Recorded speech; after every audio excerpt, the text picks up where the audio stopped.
Okay, man, I'm just gonna give y'all the short skinny.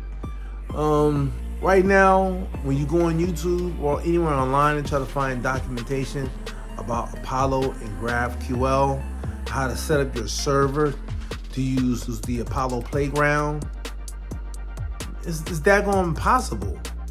The documentation's like all over the place. Hard to figure it out. Well, guess what?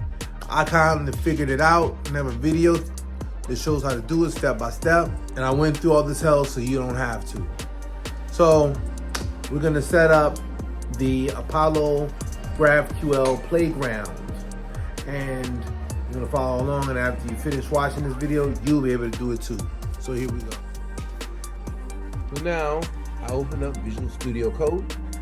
I'm gonna go here and let's see where we are. We are in print working directory, Norbert.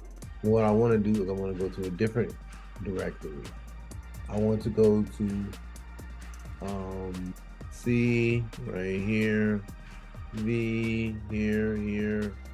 Now, where am I? I'm in print working directory, ls. Okay, I have all these right there. Okay, so now what I want to do is I want to create another directory, mkdir.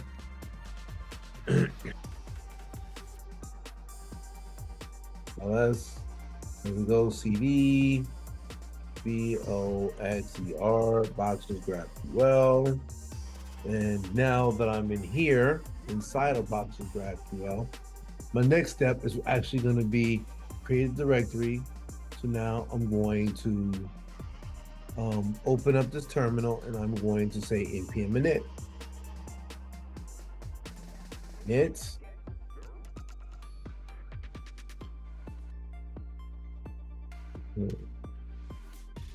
And now set up installed. Now when you get here, you're gonna click return on all of these for now. Just do what I say. I mean, later on we'll show you what all these, but as you see, version, just agree to it. Yes. Description, leave it blank. Entry point, test command, get repository, all this. This is okay? Yes. All right. And so now in here, you should be able to look in this directory and you should see package.json. That's the only file that's in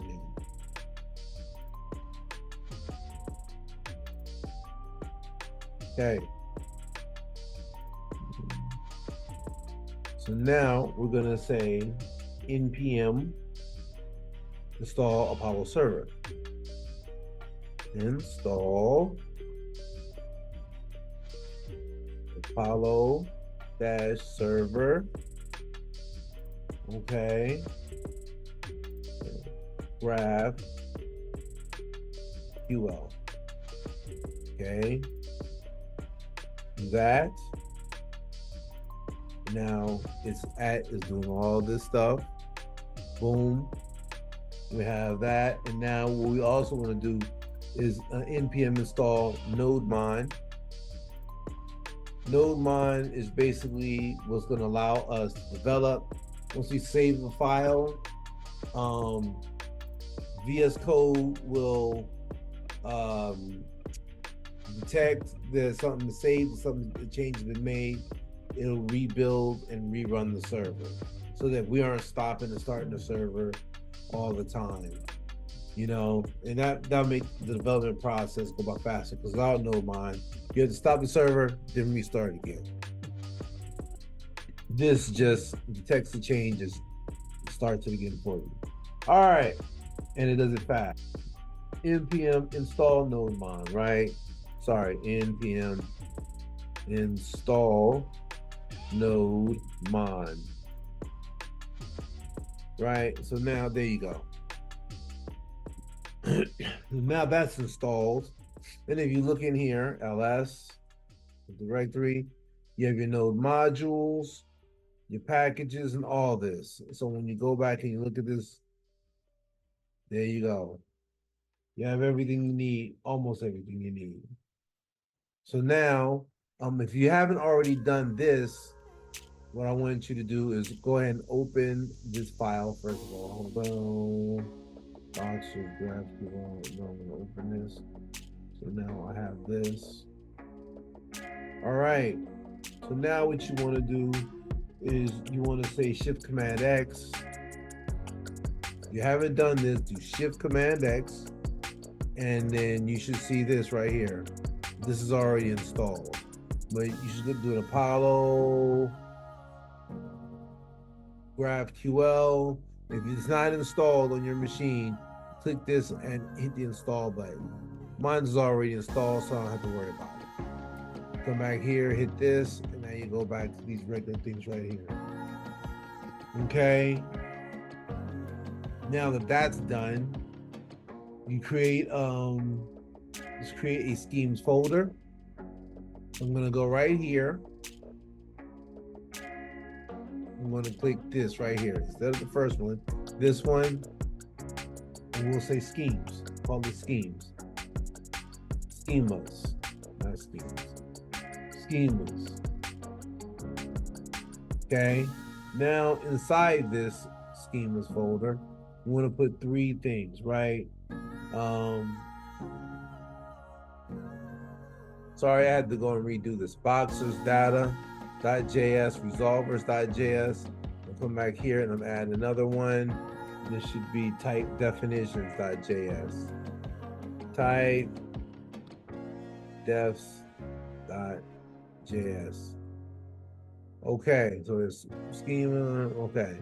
And then outside of this, we need to have something called index.js. Over here,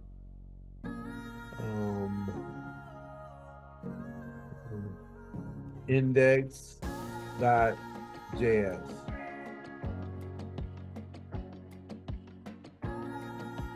Okay.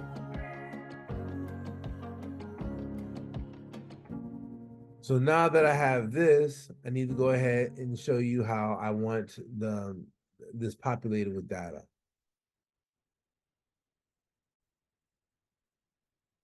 So now I have the type defs, which I'll explain, resolvers, boxers data.js, but I need to go back here to package.json and edit the scripts part, and in the scripts part, you need to say start. Let's put a comma back here. Say start colon, and then we're going to say nodemon index.js. Nodemon index.js.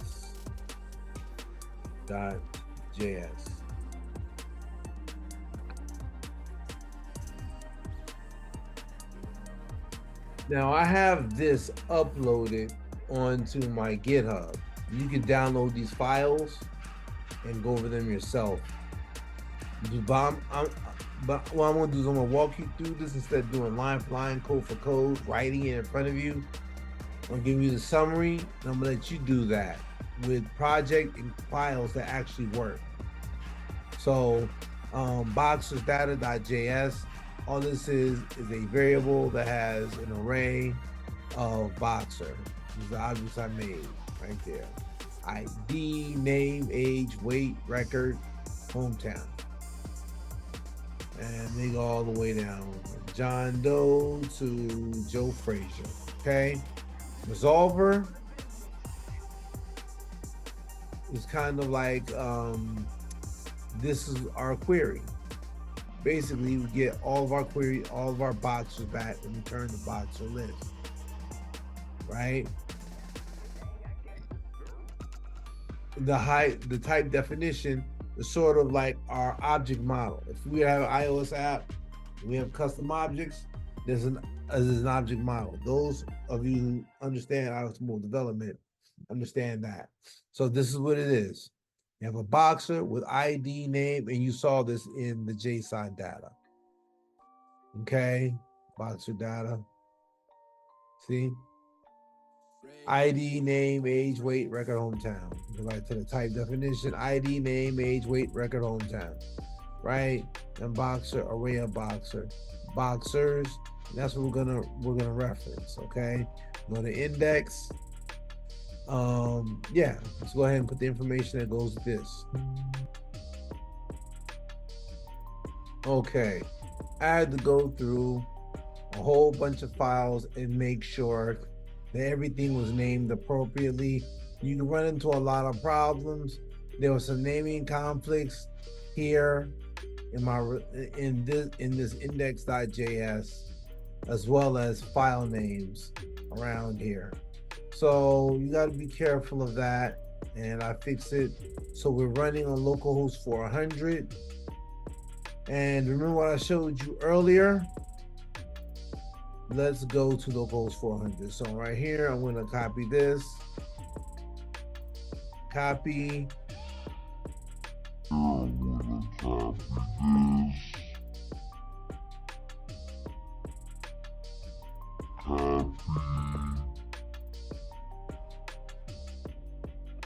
And I'm going to go here, paste. Now, hey, what's up? I haven't been able to find any real GraphQL help online, especially with regard to iOS mobile development. And so I figured this is a need that needs to be filled. So I hope that you're getting some value from this information. And if you are, please like and subscribe. Smash that like button. Smash that subscribe button. Believe me, it would help so much if you did that. You have no idea. And I plan on using these likes and subscribers to help me make more videos like this to help you get in here and get employed in iOS mobile development. So with that being said, on with the show. Bring my server.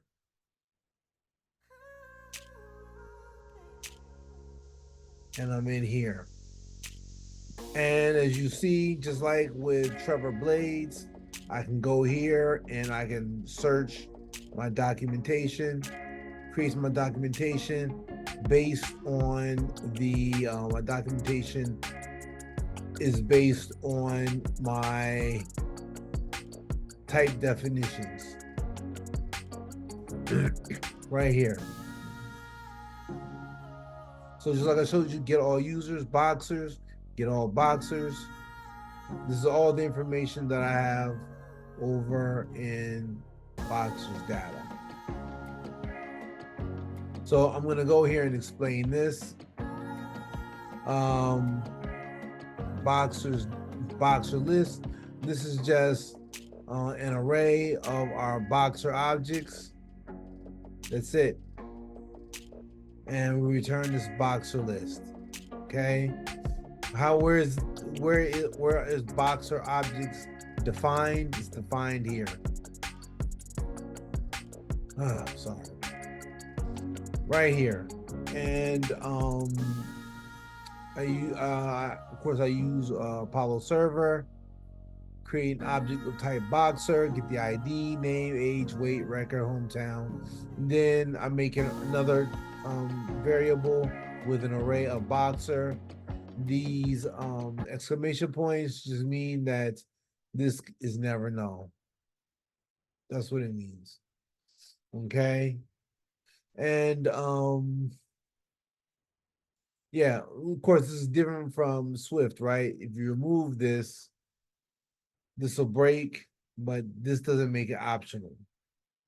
The question mark makes it optional. It's a whole nother conversation, but this right here can never be nil. That's all you need to know. Okay, so now, if you ever want to download this, you can download it from my GitHub. And let's go to, we have that, we have in our resolvers, right? So a resolver is just something that ties together our object model and our data. That's it. So this right here, boxers, is going to be a method that we use and we return this boxer list. Okay, stop. As you can see, boxers right here in this query. It's an array, but this gives us the ability to return particular data. Not that. I'm sorry.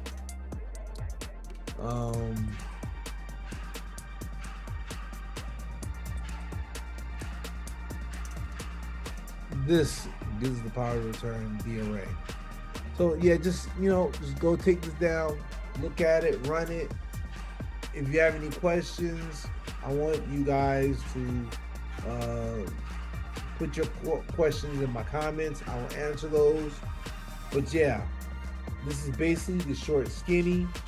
And let me know if you need something more in depth. But I feel that giving people working code that actually does what they ask for is more of a help than coding, watching you code it. And of course, there's some things wrong sometimes, right? This works right now. You take it, put it in your VS Code, follow my instructions, this will run. The only thing you guys have to remember is when you want to stop your web server, your locals, Control C. Stop. Sheesh. Control C. And that stops it. And that's it. On to the next.